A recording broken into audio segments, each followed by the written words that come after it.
Thanks for joining us today. The Center for Teaching and Learning is showcasing faculty innovations in and out of the classroom. And we're trying to create a space where faculty members can share ideas and learn from each other's experiences. This is one of a series of informal conversations. And we will, each time we ask a faculty member to describe and perhaps demonstrate some of their innovative practices. We're definitely going to have time for questions at the end of the interview. And you can also use the chat as we're talking to ask questions. Today, we're speaking with Assistant Professor Nicole Calma-Roddin. She's in the Department of Behavioral Sciences in the College of Arts and Sciences. Nicole started at New York Tech in fall 2019 after a stint at Farmingdale State College in the psychology department. Nicole is an avid user of multiple educational technologies, including Canvas, Google Suite, Pull Everywhere, and of course, Zoom. She teaches several different courses. I think we're all avid users of Zoom these days. She teaches several courses in the behavioral science program, including statistical analysis, introductory research methods, and the physiological basis of behavior. So welcome, Nicole. Thank you. Which of these courses, or another course that I didn't mention, which course is your absolute favorite to teach? It is really hard for me to pick, but I really do love teaching research methods. I really enjoy, it's a course that's very writing intensive, and the students get this really hands-on experience with research and doing group projects. And it's really enjoyable to just see the students develop their projects and also their writing develop over the semester. Do they each do independent projects? Do they work in teams? Small groups, yeah. Each student works in a group of usually somewhere between 3 and 5 students, and they work with a faculty mentor to kind of guide them through from kind of idea and coming up with design and everything through writing the paper. So are you mentoring all the groups when you teach the course, or is it spread through the department? How does that work? Usually there's a couple of faculty who are mentoring groups. Usually I'm mentoring 1 or 2 as well. But I'm kind of have the paper side of things where the faculty member for that group kind of handles the project. I'm kind of the point person for the general topics and for how do we apply those in the research paper. Got it. Is there a teacher or a student that you've been asked that changed your approach to teaching? Definitely both. I had 2 faculty members during my undergrad career who were just absolutely amazing and really stand out. I had Dr. Mary Jo Bona, what really created a community in her classroom. It really made it just such an enjoyable and safe place to learn and to grow. And also Dr. Agnes Ha, I always saw her taking students' research ideas and just pushing them just a little bit deeper, just into a little bit more of a complex idea, and then really supporting them to get there. And those are 2 things that I really strive to do in my own teaching. And my students constantly change my teaching. I really try to be very responsive and kind of keep an ongoing conversation about what's going on with them, what they need, and how I can be supporting them. And there's kind of little ways that affects my teaching and also big ways. Most recently, I had a student who had a disability concern, particularly when we were kind of coming right into the beginning of the pandemic, and made me realize I have a mobility impairment, and it made me realize that there's a whole different, whole different areas of disabilities that I really wasn't as aware of, and in terms of having image descriptions and captioning in my course materials. And so I've really, completely started to focus on that now, and really as a result of that student. Thank you. Let's talk a little about the changes that happened a year ago when COVID hit.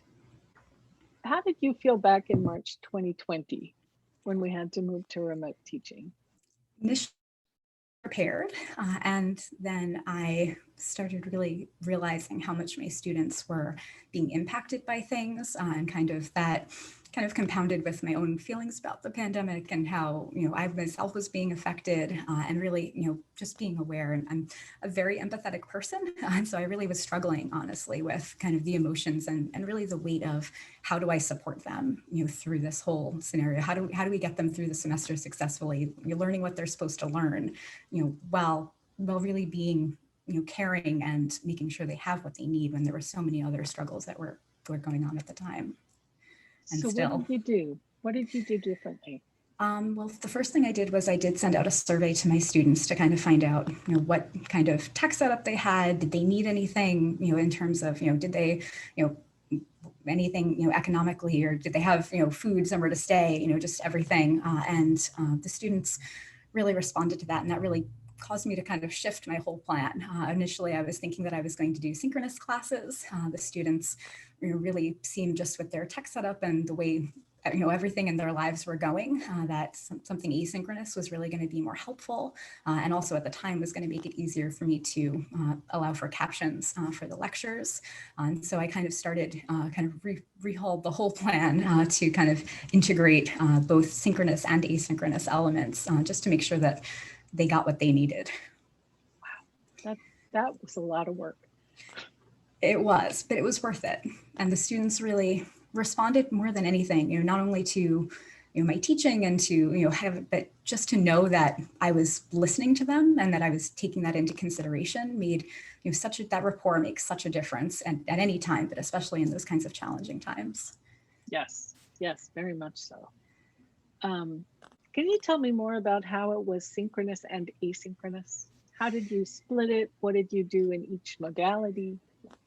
So the most important thing was I wanted to make sure that the main content of the course was available asynchronously, because I did have some students who were not really going to be able to make it to class necessarily as regularly, in real time as they might normally if we were in person. And I also wanted to make sure that those lectures were captioned really well and really accurately. And so I wound up pre-recording all of those lectures, posting them on YouTube, because at the time it was the easiest way for me to get those auto captioned and then be able to go in and edit those captions for accuracy.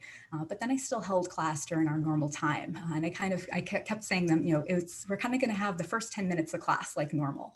And so it was time for us to check in, for me to hear what was going on with them, keep them up on announcements, what's coming up, what do we have to get done over this next week or so.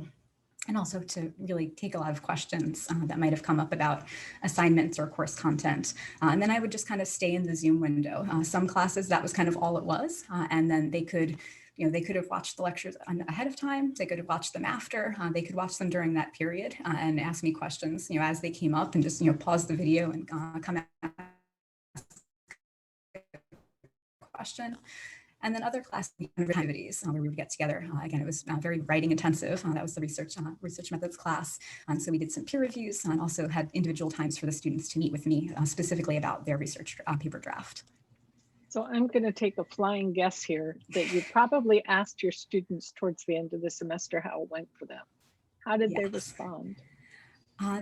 Their feedback to me was that they felt really supported. I had one student actually who commented that he or she felt that it was a team effort once the pandemic started, that we all banded together kind of to get through the situation together. And to me, that was just made me feel so grateful that that came across to them and that that's how they felt.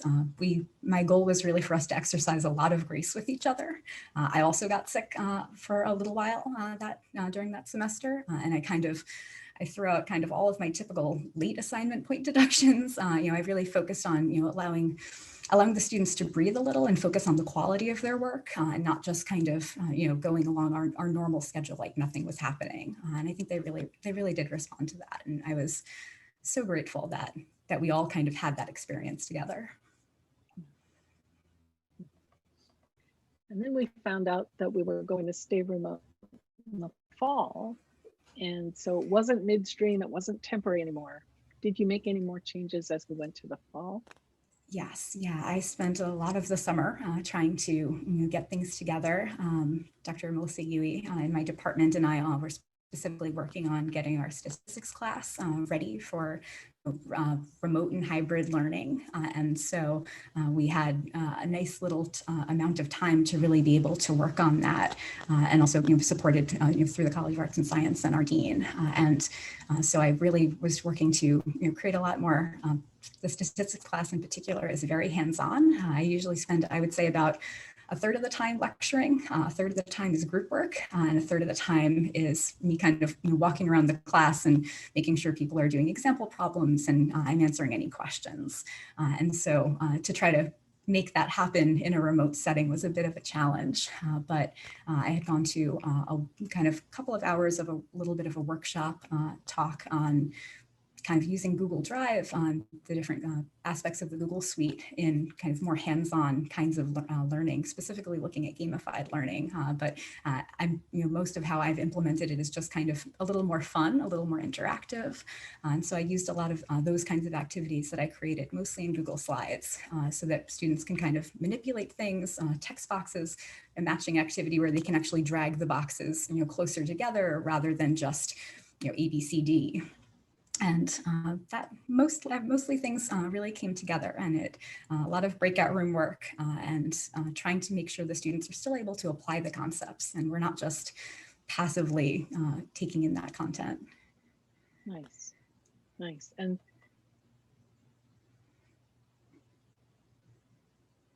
did they like it? It seemed that was basically the feedback that I had gotten. Yes, yeah, it seemed that things they still felt like they were getting what they needed in order to learn. They were getting that practice. They were getting, the time to interact with each other. I feel like I did start using the discussion boards more as well, so they could still get to know each other. And the students, when we were hybrid, even the students who were coming in person still got to know the students who were remote, and vice versa. And so I think we still created that rapport. They still got lots of practice and got that support. That's great. So, different question. Sometimes in class, there's this moment when everything just falls into place and it's almost like magic. And you're engaged, the students are engaged, and it's just transformative. Can you tell us about one of those moments? I'm thinking specifically remote or in person, either. Anywhere, anytime. I would say I had some of those moments when my first semester here teaching physiological basis of behavior. I started trying to bring in a lot more of a hands-on component. The course, we're talking mostly in that course about how the brain works, how the endocrine system works. It's not stuff that we can really tangibly see. We can see the behavior, but we can't see the brain part of it. And so I really was trying to find ways to make this more hands-on. And so one of the things I had done was I saw somewhere an activity that was a gummy bear dissection. So I had plastic knives and gummy bears in for the students, and everyone got a couple of gummy bears, and they had to make sure to cut them down the planes of so that we could talk about the sagittal and all the different planes of dissection. And so they could write on their loose leaf which plane and cut their gummy bear in the proper way. And so then and that was when I took out the gummy bears from my bag, they just kind of looked at me. And there's this moment about like, what are we doing? Why? I mean, sure, gummy bears, why not? But I had this kind of series of different activities with that particular class that semester where they just knew that I was going to take, it was like I was Mary Poppins or something. I was going to take something out of my bag that wasn't going to make sense. But they got it, and they got to practice it. They got to eat some gummy bears. And it was really something that was completely out of left field, but it got their attention, probably because they thought I was crazy, but I'm okay with them thinking I'm crazy if it's going to help them and it's going to get us all into the activity. Wow. Gummy bears are small. We're talking micro dissection here. Yes. But really no ethical problems. And That's true. How did that change what you did in other classes? That was, again, that was one of the first classes that I taught here. And it really just, I mean, it's that kind of addictive feeling of they're excited about this, I'm excited about this, and I'm very open about the fact that they might think I'm crazy. It's probably a little bit true. I'm a big nerd, and I think that's a good thing. I encourage that, and I'm really ridiculously passionate about things, especially when I'm talking about the brain.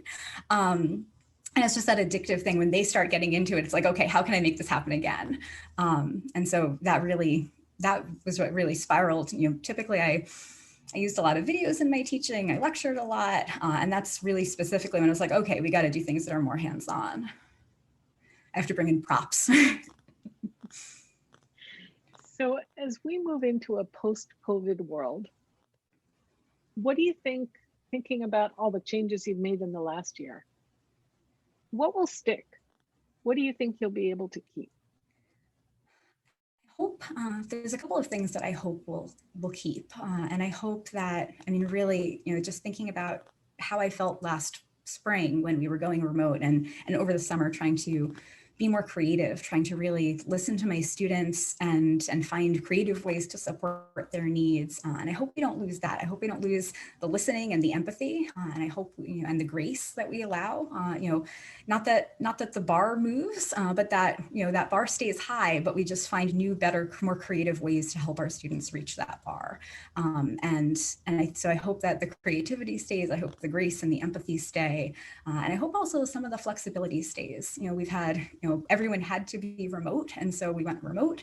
I know as an undergrad, I had some required 8 a.m. classes, and with some of my physical issues, that was sometimes difficult.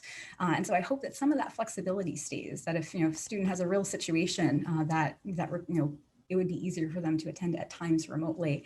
I hope that's possible maybe in our post-COVID world. Right. Certainly the classrooms are all set up for it. Yeah. So I was really caught by what you said about the Google activities where the students in the room and the students who were remote were engaging with each other. That's not easy. Yeah, and we had some of that where students were in person and remote and engaging. Some of that was on using the Google Suite. Some of that was also just using the Zoom chat. I encouraged the students in the classroom to still sign into Zoom, and this way they could be a part of the chat, and also using the discussion boards on Canvas. And this way, we really trying to build rapport, trying to, we're talking about a course concept, but how can I, ask a question? When I was teaching measurement concepts, we're talking about testing. Well, almost all of the students, we've all gone through some sort of testing, and maybe that's for a job, maybe that's just taking the SAT or the ACT. Talk about your experience with testing, and this way we're talking about stuff in a course relevant way. But I'm learning more. I'm being more active and engaging by connecting it to my own life. I'm interacting with other people, and it was just a really nice opportunity to kind of learn as a group, discuss as a group, and also dig into empathy. Oh wow, that was a really hard situation that you were in, and and kind of all of these things coming together at once. I'm going to ask people to unmute and open the room for questions if there are any.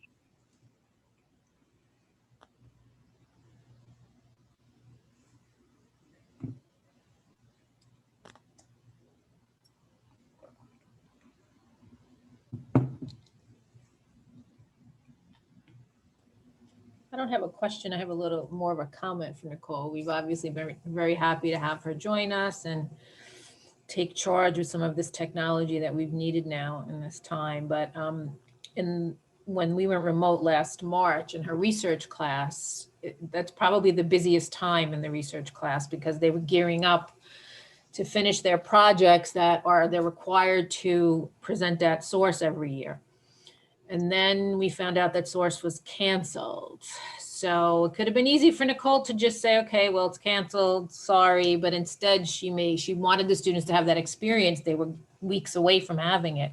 And so she's still organized our own little department kind of symposium. So the full-time faculty were there and students, students in the groups, if they wanted to invite anybody, they could have, and they still were able to present all of their work and still get graded, because part of their grade is their oral presentation of their work. And so, they were still able to do that. And I think the students appreciated it because they worked all semester, and in a few weeks they were supposed to have been doing it, and they were. And now this year's Zoom, source is going to be virtual. So they'll be able to present in a bigger forum. But, it was nice that they at least had that chance to still do it instead of, everything just falling apart. So we were happy about that.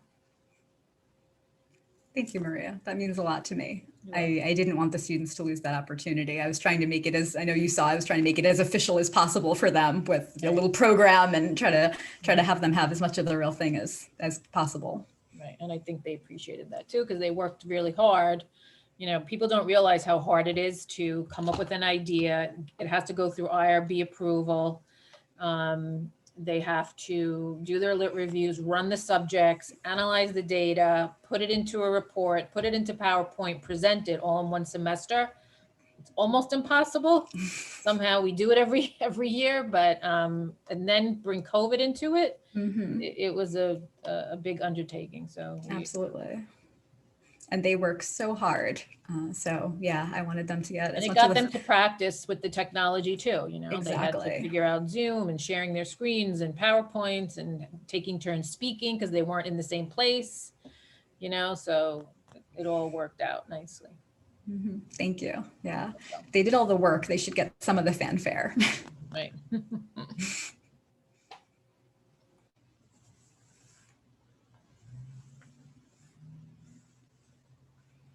So we try to close out these conversations with recommendations. Is there a particular app or a technology tool that makes your teaching better, makes the students' learning better, makes your work easier? In the classroom, in person, I would say usually Pull Everywhere. I use that every class really. I ask lots of participation questions that are kind of low stakes opportunities for the students to test themselves and gauge their own learning and help me gauge their learning. And also sometimes we have competitions to make it a little bit more fun.